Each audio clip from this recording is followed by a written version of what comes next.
বলো না তুমি আমার 2010-এ রিলিজ বাই সুনন্দা ফিল্মসের প্রযোজনায়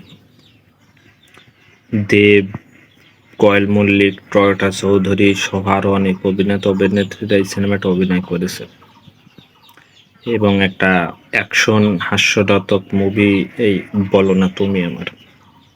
এবং এই সিনেমার যে গানগুলো ছিল একটা মনে করেন ওই সময়ের একটা আলোড়ন সৃষ্টি করা মুভি ছিল এবং সিনেমার গানগুলো ছিল। সিনেমাটা আল্লু অর্জুনের মুভি থেকে অনুপ্রাণিত। এখন সিনেমাটার পরিচালনা করে সুজিত মণ্ডল, সঙ্গীত দেয় জিৎ গাঙ্গুলি।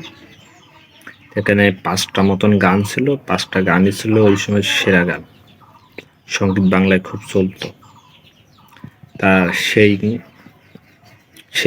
মুভি আর সেই গানই মানে এখানে দেবের যে লুক, তার যে অভিনয় মানে অসাধারণ ছিল। তার পাশে কয়েল মল্লিক, এখানে দেখা যায় যে কয়েল মল্লিক সে একজন ডাক্তার হবে, একদম বড় কলেজের একজন ব্রিলিয়ান্ট ছাত্রী, সে সামনে ডাক্তারি পাশ করবে।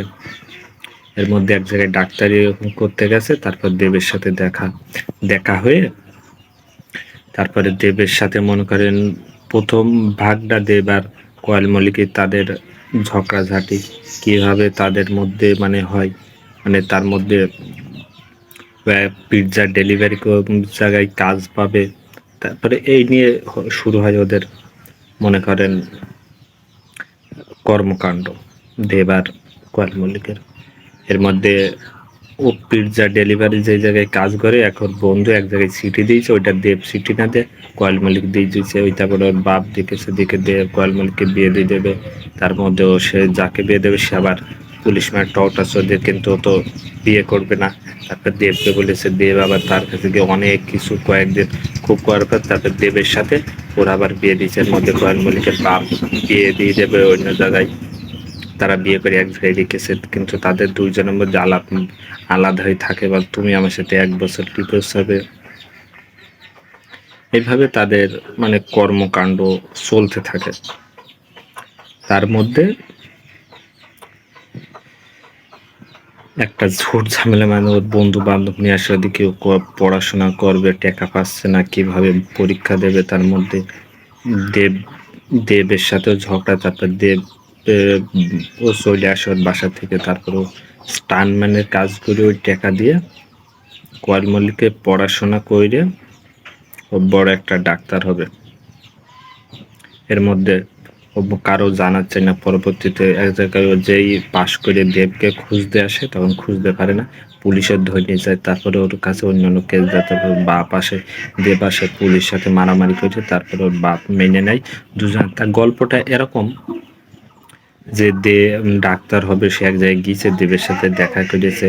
তার পরবর্তীতে ওদের দুজনের মধ্যে দেখাচ্ছে ঝগড়াঝাটি করে, মানে গল্পটা একটা মনে করেন হাস্যরত এবং সুন্দর গল্প। যে সিনেমাটা আপনি এখনো দেখলে অনেক ওটি প্ল্যাটফর্মে আছে, সিনেমাটা দেখলে বুঝতে পারবেন সত্যি একটা মুভি ছিল এই বলো না তুমি আমার 2010-এর। এই সিনেমার গানগুলো যেমন, সিনেমাটাও ছিল। এবং সিনেমাটা ব্লকবাস্টার হয়েছিল সম্ভবত।